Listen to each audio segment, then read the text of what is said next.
Bismillahirrahmanirrahim. Assalamualaikum warahmatullahi wabarakatuh. Alhamdulillahilladzi ja'alal qalam lil kitabah wal kitabah lil qiraah wal qiraah lil ma'rifah wal ma'rifah lil ibadah wal ibadah lillahi ta'ala.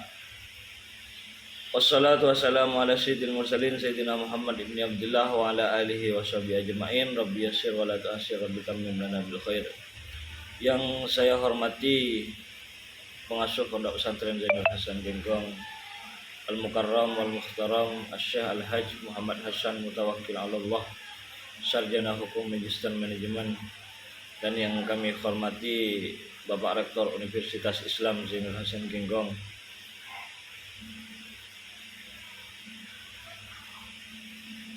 Dr. Abdul Aziz Wahab, dan yang sekaligus kami hormati pemangku mata kuliah Fikih Al-Lughah Al-Ustaz Ainur Rafi' Sofa.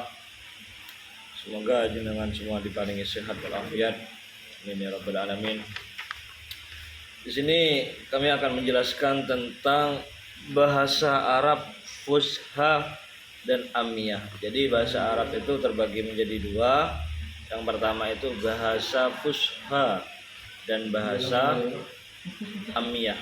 Jadi bahasa Arab Fusha yakni ragam bahasa yang dipergunakan Al-Quran Al-Karim atau hadis Nabi dan kitab-kitab orang Arab, termasuk syair-syair jahili pada waktu itu.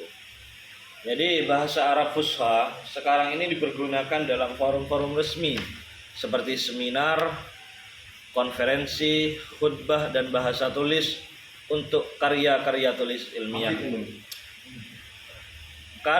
Karya-karya sastra seperti syair, puisi, dan tulisan-tulisan di surat kabar majalah dan media sosial secara umum. Yang kedua itu bahasa Amiyah. Bahasa Amiyah adalah bahasa yang dipergunakan masyarakat Arab pada umumnya dalam percakapan sehari-hari, yang mana disebut muhadatsah, di jalanan dan di tempat-tempat umum. Istilah yang dipakai untuk bahasa Amiyah, bahasa awam atau bahasa pasar, adalah al-lughat al-amiyah, al-asli, al-lughah, al-lughawi, ad-darij, al-lahjah, asy-syai'ah, al-lughah al-makkiyah, al-lughah al-arabiyah, al-amiyah, al-lahjah ad-dariyah, al-lahjah al-amiyah, al-arabiyah al-amiyah, al-lughah ad-darijah, al-kalam ad-darij, al-kalam al-amiyah, dan lughah asy-sya'b.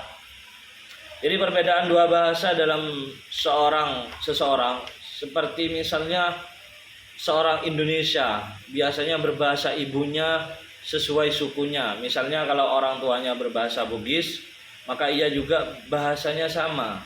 Selain itu, karena ia hidup di negara Indonesia yang masyarakat sekitarnya pada umumnya berbahasa Indonesia, maka ia juga berbahasa Indonesia. Kenyataan ini tersebut izdiwa jiatul lughah bil lughalisme atau diwasiyah. Yang kedua adalah awal mula munculnya bahasa Fusha dan bahasa Amiyah. Jadi bahasa Arab sebelum Islam adalah bahasa yang dipergunakan qabilah tertentu di Jazirah Arab. Jadi dahulu pada zaman Jazirah Arab itu menggunakan bahasa Fusha ataupun bahasa Amiyah ini. Jadi hanya sebagian kelompok saja yang mempergunakan bahasa Fusha atau bahasa Al-Quran. Para penelitian tidak dapat menyingkap fase-fase bahasa Arab di awal pertumbuhannya, karena sejarah hanya mendapati bahwa bahasa Arab yang sudah tumbuh satu dari bahasa-bahasa Semit yang berasal dari suatu wilayah, dari wilayah yang satu itu orang-orang yang berbahasa Semit, kemudian bertebaran di berbagai daerah dan wilayah.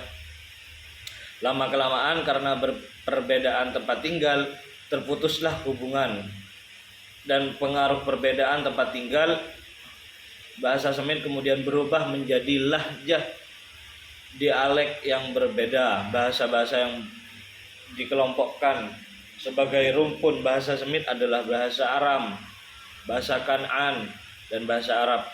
Bahasa Aran adalah bahasa Keldan, bahasa Asyur, dan bahasa Suryani. Bahasa Kan'an adalah sumber bahasa Ibrani dan Finikia. Bahasa Arab meliputi bahasa Arab Mudhar, Arab Fushah, dan dialek-dialek yang berbeda menjadi bahasa komunikasi dialek-dialek di Yaman dan Ethiopia. Jadi ya, orang-orang Arab pada masa silam adalah masyarakat yang ummi, jadi tidak bisa membaca, tidak memiliki budaya literasi baca tulis, dan juga tidak tunduk pada suatu pemerintahan emirat dan tidak terikat pada perniagaan. Jadi itu saja tentang perbedaan bahasa Arab Fusha dan bahasa Arab dan Ammiyah. Jadi mungkin itu saja. Ada salah mohon maaf sebesar-besarnya. Ihdinas siratal mustaqim. Assalamualaikum warahmatullahi wabarakatuh.